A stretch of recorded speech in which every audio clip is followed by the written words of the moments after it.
presented by Filmi Samrat. Filmi Samrat. तो बाबा कनी पता दे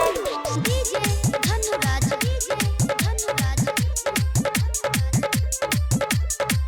तो बाबा कनी पता दे तेरा आई कि न होली बहुत दिल चोर आटा लाई भारी समस्या या कनी सुलझाई बहुत दिल चोर आटा लाई भारी समस्या या कनी सुलझाई पैसा लेने छी हम चोली में यो बाबा कनी पतरा देखू यो बाबा कनी पतरा देखू पतरा आई कि न होली में यो बाबा कनी पतरा देखू पतरा आई कि न होली में बहुत दिल चोर आटा लाई भारी समस्या या कनी सुलझाई बहुत दिल चोर आटा लाई भारी समस्या या कनी सुलझाई पैसा लेने छी हम चोली में यो बाबा कनी पतरा देखू यो बाबा कनी पतरा देखू पतरा आई कि न होली में यो बाबा कनी पतरा देखू पतरा आई कि न होली में डीजे धनुराज तो बाबा कनी पता दे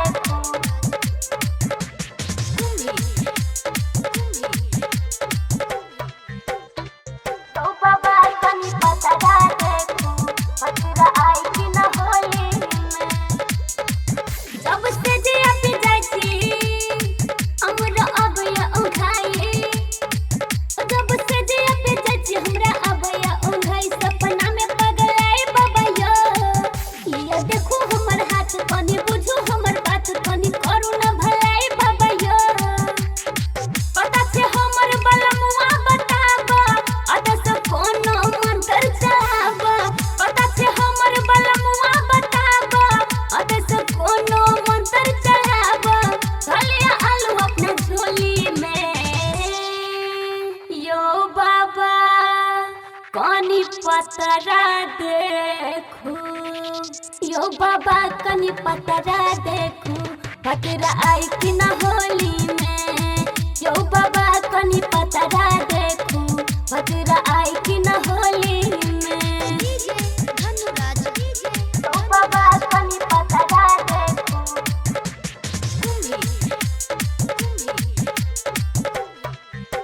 तो बाबा कनी पता दे तेरा आई कि न होली दिल लगे छोड़ पाई जब लची अंग जाई दिल लगे छोड़ पाई जब लची अंग जाई कोनो दियो न दबाई बाबा यो लेटर आयन समराठी चलत हमारा सघात कत दुख बताई बाबा यो काहे रिंकू जवानी गदरे लाई तब फगुआ में बला मनाए लाई काहे रिंकू जवानी गदरे लाई तब बला फगुआ में नाए लाई रह चल फोन के टोले में यो बाबा कनी पतरा देखू यो बाबा कनी पतरा देखू पतरा आई कि न होली में यो बाबा कनी पतरा देखू पतरा आई कि न होली